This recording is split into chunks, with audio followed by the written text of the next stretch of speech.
Hello friends, എല്ലാവർക്കും almost Malayalam YouTube ചാനലിലേക്ക് സ്വാഗതം. ഇന്ന് ഞാൻ എത്തിയിട്ടുള്ളത് ക്ലാസ് 10 ഇംഗ്ലീഷിൻ്റെ ഇന്ന് നടന്ന എക്സാമിൻ്റെ ആൻസർ കീ ആയിട്ടാണ്. അപ്പോൾ നമുക്ക് അതിലേക്ക് കടക്കാം. ക്രിസ്മസ് എക്സാം മാത്സിൻ്റെ ഇന്നലെ കഴിഞ്ഞ എക്സാമിൻ്റെ ആൻസർ കീയും നമ്മൾ അപ്ലോഡ് ചെയ്യുന്നുണ്ട്. നമ്മൾ ഏറ്റവും വേഗമാണ് അപ്ലോഡ് ചെയ്യുന്നത്. അപ്പോൾ നിങ്ങൾക്ക് നോട്ടിഫിക്കേഷൻ കിട്ടാൻ വേണ്ടിയിട്ട് സബ്സ്ക്രൈബ് ചെയ്തിട്ട് ഓൾ എന്ന ഓപ്ഷനും കൂടി എനേബിൾ ചെയ്ത് വെക്കാം. ഫസ്റ്റ് ക്വസ്റ്റ്യൻ, അതിൻ്റെ ആൻസർ വരുന്നത് She didn't want to interrupt an argument between her teachers എന്ന് വരും. രണ്ടാമത്തെ question, who was arguing in favor of Joan? Why? Answer വരുന്നത് mister Smith, her history teacher who was not ready to lie or falsify records. മൂന്നാമത്തെ ക്വസ്റ്റ്യൻ്റെ answer വരുന്നത് Martha is a Mexican girl. നാലാമത്തെ ക്വസ്റ്റ്യൻ്റെ answer വരുന്നത് Martha has a straight A+ average from grade 1 to 8. ഇനി fifth question answer വരുന്നത് she was shocked when she heard the conversation between her teachers. ഇനി ആറാമത്തെ ക്വസ്റ്റ്യൻ ആണ്. അതിൻ്റെ ആൻസർ വരുന്നത് ഇൻഡിക്കേറ്റ്സ് വാർ. ഏഴാമത്തേൻ്റെ ആൻസർ വരുന്നത് പീസ്. എട്ടാമത്തേൻ്റെ ആൻസർ വരുന്നത് answer is everywhere or answer is known to all എന്നും രണ്ട് മീനിങ് വരുന്നുണ്ട്. ഒമ്പതാമത്തേത് ലൈൻ പിക്ക് ഔട്ട് ചെയ്യാനാണ് പറഞ്ഞത്. Refers to journey of life. അത് വരുന്നത് how many roads must a man walk down before you call him a man. ഇനി പത്താമത്തെ question ആണ്. അതിൽ പോയറ്റിക് ഡിവൈസ്, ഈ ലൈനിൻ്റെ പോയറ്റിക് ഡിവൈസ് കണ്ടുപിടിക്കാനാണ് പറയുന്നത്. മെറ്റഫർ. 11ാമത്തേത് 5 മാർക്കിൻ്റെ അപ്രിസിയേഷനാണ് ചോദിച്ചത്. ദ ബാലഡ് ഓഫ് ഫാദർ ഗില്ലിഗൻ്റെ. അപ്പോൾ ഫസ്റ്റ് ആരാണ് എഴുതിയത് എന്നാണ് പറയുക. Rinold Irish പോയറ്റായ W.B. യീറ്റ്സിൻ്റെ ഒരു ബ്യൂട്ടിഫുൾ ബാലഡാണ് the ballad of father Gilligan എന്നുള്ളത്. പിന്നെ അത് കോട്രെയിൻസിലാണ് ഉള്ളത്. പിന്നെ അതിൽ ഉൾപ്പെട്ടിട്ടുള്ളത് ballad tells the story of a priest, father Peter Gilligan.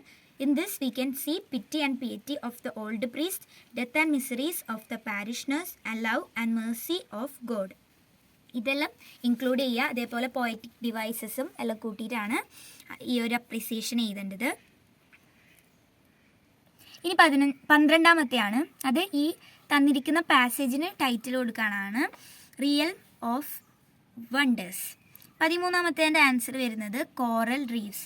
14ാമത്തേൻ്റെ answer വരുന്നത് the dance of fish, the intricate patterns of coral formations and the delicate sway of sea plants. ഇനി 15ാമത്തേതാണ്.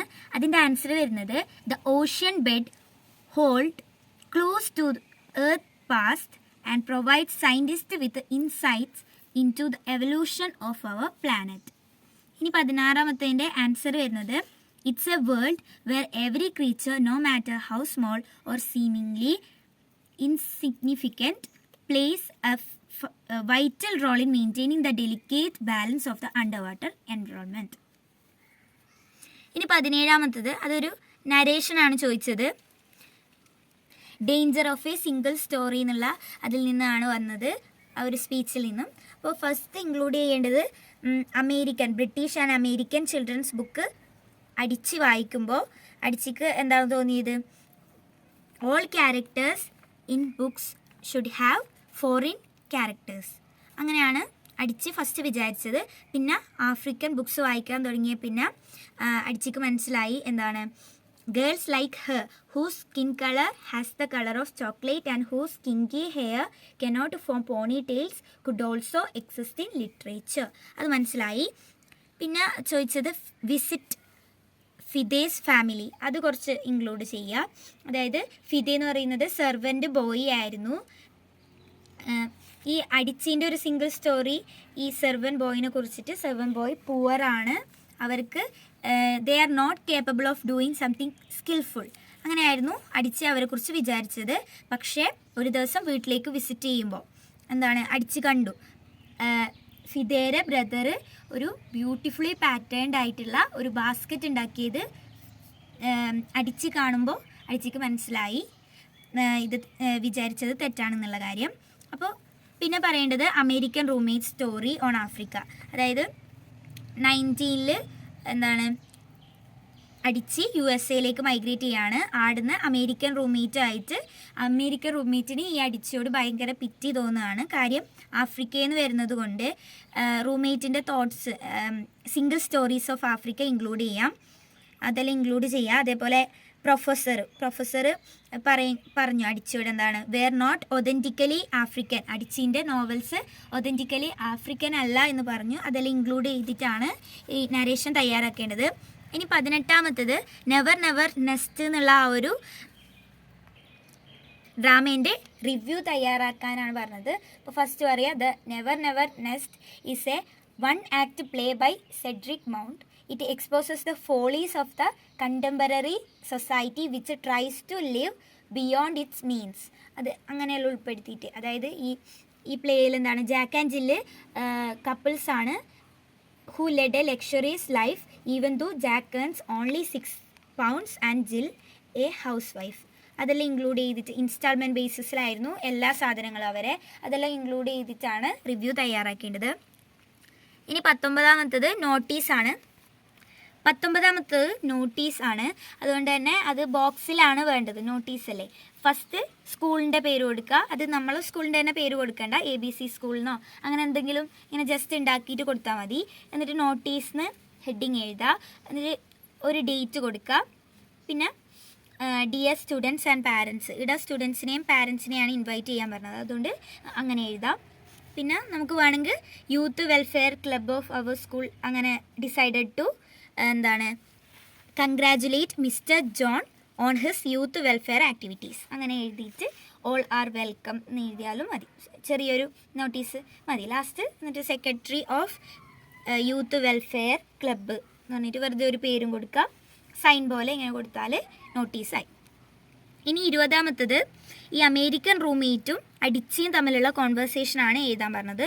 മിനിമം 5 എക്സ്ചേഞ്ച് ഉണ്ടായിരിക്കണം എന്ന് തന്നിട്ടുണ്ട്. അപ്പോൾ ഞാനൊരു എക്സാമ്പിൾ പറയാം. Roommate, good morning friend, welcome to the room. അപ്പോൾ Adichie, thank you. Roommate, I am Catherine, are you fine? Adichie, yes I am. Roommate, are you from Nigeria? Adichie, yes I am. Roommate, I am a bit confused. Adichie, why are you confused? Roommate, how do you speak English so well? Adichie, I do so because the official language of Nigeria is English. Roommate, really? I didn't knew that. Adichie, it's all right. ഇതൊരു ചെറിയൊരു കോൺവെർസേഷനാണ്, നിങ്ങൾ കുറച്ചും കൂടി points ഉൾപ്പെടുത്തിയിട്ട് എഴുതുക. ഇനി 21ാമത്തത് മാർത്തേൻ്റെ ഡയറിയാണ് ചോദിച്ചത്. Grand father $15 കൊടുത്തിട്ട്, അപ്പോൾ മാർത്തേൻ്റെ എക്സ്പ്രഷൻസ് എല്ലാം വെച്ചിട്ട് ഡയറി ചെയ്താൽ ഫസ്റ്റ് ഡേറ്റ് കൊടുക്കുക, എന്നിട്ട് ടൈമും കൊടുക്കുന്നത് നല്ലതാണ്. അപ്പോൾ today is an unforgettable day. Oh, why did grandfather refuse to pay $15 for the scholarship jacket എന്നെല്ലാം പറഞ്ഞിട്ട് ഉള്ള ഫീലിങ്സ് എല്ലാം ഉൾപ്പെടുത്തിയിട്ട് നമുക്ക് ഡയറി എഴുതാം. ഇനി 22ാമത്തതാണ്, അത് മാർത്തയുടെ ക്യാരക്ടർ സ്കെച്ചാണ് ചോദിച്ചത്. ഇപ്പോൾ ഫസ്റ്റ് ഹെഡിങ് ആയിട്ട് മാർത്ത എന്ന് കൊടുക്കാം. എന്നിട്ട് എഴുതാം, Martha is a Mexican girl who comes from A poor family. Her parents were not able to feed 8 children. When she was 6, she was given to her grandparents to raise. She is very hardworking and has maintained highest grades in all the 8 years. The small Texas school where she had been studying had a custom that the student who maintained the topmost grades for all the 8 years would be awarded scholarship jacket. അതെല്ലാം include ചെയ്തിട്ട് എഴുതാം. പിന്നെ been Paul എന്ന് വിളിക്കുന്നത്, ആ കാര്യങ്ങളെല്ലാം എഴുതിയിട്ട് കൂട്ടിച്ചേർത്തിട്ട് മാർത്തയുടെ character sketch റെഡിയാക്കാം.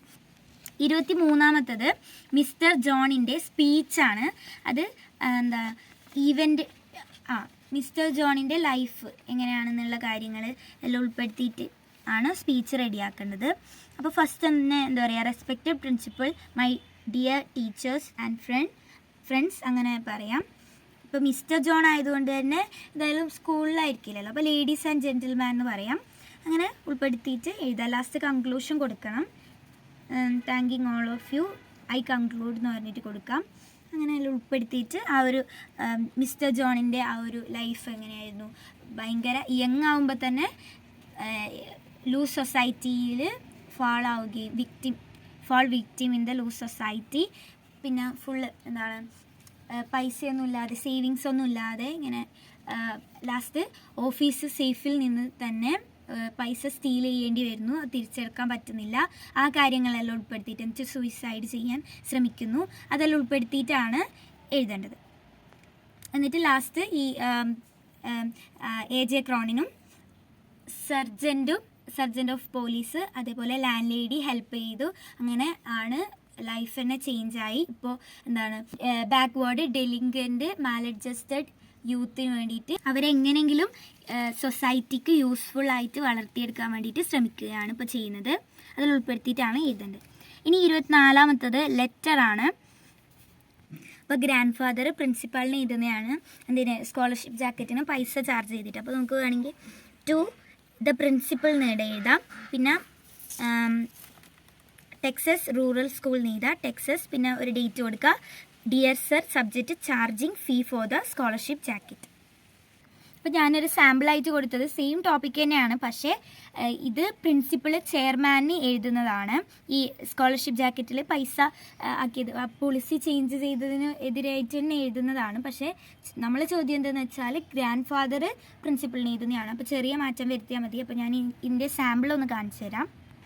അപ്പോൾ ഇനി ചെറിയൊരു മാറ്റം വരുത്തിയാൽ മതി. അതേപോലെ ഇവിടെ പ്രിൻസിപ്പൽ എന്നാണ് കൊടുത്തത്, ഇവിടെ വരേണ്ടത് ഗ്രാൻഡ് ഫാദറിൻ്റെ ഇതല്ലേ വരേണ്ടത്. അപ്പം ഗ്രാൻഡ് ഫാദർ എന്ന് പറയാൻ പറ്റില്ല, അപ്പോൾ ഒരു പേര് കൊടുക്കുക, ഇല്ലെങ്കിൽ ഗ്രാൻഡ് ഫാദർ ഓഫ് മാർത്ത അങ്ങനെ കൊടുത്താലും പ്രശ്നമില്ല. അപ്പോൾ പാരഗ്രാഫ് എഴുതാനാണ് 25ാമത്തേത്. അത് പാരഗ്രാഫ് എന്ന് പറയുമ്പോൾ എന്താണ്? ഫസ്റ്റ് ടൈറ്റിൽ ഉണ്ടായിരിക്കണം. ടൈറ്റിൽ അതേപോലെ പിന്നെ ഇൻട്രൊഡക്ഷൻ, ചെറിയൊരു ഇൻട്രൊഡക്ഷൻ കൊടുക്കണം. ഇത് തന്നെ വേണം കൊടുക്കാം. Satyajit Ray talks about the expertise of Hollywood in making movies with animal actors in the അങ്ങനെ എന്തെങ്കിലും ചെറിയൊരു ഇൻട്രൊഡക്ഷൻ കൊടുക്കുക. എന്നിട്ട് കണ്ടൻറ്റ് ചെയ്താൽ അങ്ങനെയാണ് എഴുതേണ്ടത്. ഇനി 26ാമത്തേത് പ്രൊഫൈൽ റൈറ്റിംഗ് ആണ്. സിമ്പിളായിട്ടുള്ള കാര്യമാണ്. നെയിം വില്യം ബട്ട്ലർ ഈറ്റ്സ്, അത് ഫസ്റ്റ് ഹെഡിങ് ആയിട്ട് കൊടുക്കണം. എന്നിട്ട് ബർത്ത് എന്നുള്ളത് ബോൺ ഓൺ എന്നല്ലേ അങ്ങനെ കൊടുക്കുക. WB Eats was born on 13 June 1865 in Ireland അങ്ങനെ പറഞ്ഞിട്ട് എഴുതാം. പിന്നെ ഡെത്ത് എന്ന് എഴുതുന്നത് ശ്രദ്ധിക്കണം. ഡെത്ത് എന്ന് എഴുതണ്ട. He passed away on 28 January 1939 in France ഇങ്ങനെ എഴുതാം. ഇനി 27ാമത്തേൻ്റെ ആൻസർ നോക്കാം. 27ാമത്തേത് അമർത്യാസനാണ് വരുന്നത്. 28 മെഡിസിൻ, 29 1979. 30ാമത്തെ ക്വസ്റ്റ്യൻ ആൻസർ കെമിസ്ട്രി എന്നാണ്. 31ാമത്തേത് 1983. ഈ ടേബിൾ അനലൈസ് ചെയ്തിട്ടാണ് ആ ക്വസ്റ്റ്യന് ആൻസർ കൊടുക്കേണ്ടത്. ഇനി 32ാമത്തെ ക്വസ്റ്റ്യൻ ആണ്. അതിൽ ആൻസർ വരുന്നത് Cronin asked John what had directed him into the life of youth welfare. B. John replied that was his help that directed him into that field. ഇനി 33ാമത്തേത് A വരുന്നത് had, B വരുന്നത് അതൊരു spelling മിസ്റ്റേക്കാണ്, principal എന്നുള്ളത് spelling mistake ഉണ്ട്. C വരുന്നത് it would be, D into. ഇനി 34ാമത്തേൻ്റെ Aൻ്റെ ആൻസർ വരുന്നത് step up, B put on, C make out, D put across. ഇനി 35ാമത്തേൻ്റെ A വരുന്നത് ആൻഡ്, B ടു, C വരുന്നത് at, D that, E but. ഇനി 36ാമത്തേത് കോൺവെർസേഷൻ കംപ്ലീറ്റ് ചെയ്യാനാണ്. മിസ്സസ് ജോൺ, A വരുന്നത് ഡോണ്ട് യു എന്നുള്ളത്, B വരുന്നത് will he remember you, C വരുന്നത് talk to him, D if you accompany me, E വരുന്നത് where will we meet him. അപ്പോൾ ഇത്രയാണ് ഈ വീഡിയോയിൽ ഉൾപ്പെടുത്തിയിട്ടുള്ളത്. ഇഷ്ടപ്പെട്ടാൽ ലൈക്ക് ചെയ്യുക, ഷെയർ ചെയ്യുക, സബ്സ്ക്രൈബ് ചെയ്യുക. Thanks for watching.